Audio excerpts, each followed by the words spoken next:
પોરબંદરના રાણા કંડોળા પંથકમાં થોડા દિવસે લૂંટની ઘટના બની છે, જેમાં એક પરિવારના બાળકના ગળે છરી રાખી 6 જેટલા શખ્સોએ મોટા પ્રમાણમાં સોનાના દાગીનાની લૂંટ કરી છે।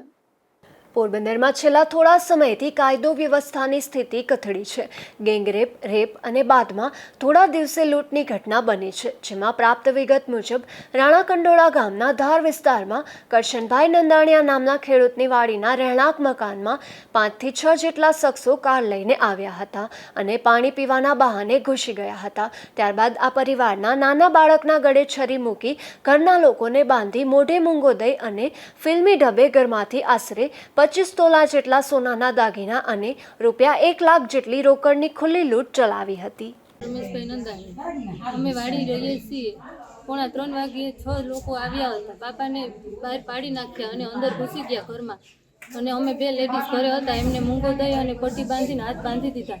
પછી મારો 9 વર્ષનો દીકરો છે, એને સરી મારવાની ટ્રાય કરી અને અમને ધમકી આપી અને અમને હાથમાં નીચે પહોંચાડી। પછી અમે બધાએ ઘરેણા અને પૈસા બધું અમારું લઈ ગયા અને અમને ધમકી પણ આપી ગયા કે પોલીસ કેસ કે તમે કર્યો તો તમને આવતી વખતે જીવતા રહેવા દેશું નહીં। અંદાજે કેટલું ગયું છે? 25 તોલા સોનું હશે અને રોકડા 1 લાખ જેટલો હશે, એટલું ગયું।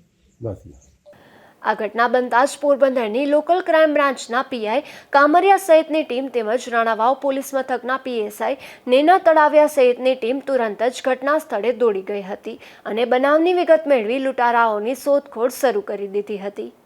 રાજુ કારાવદ્રા, ગુજરાત ન્યૂઝ, રાણાવાવ।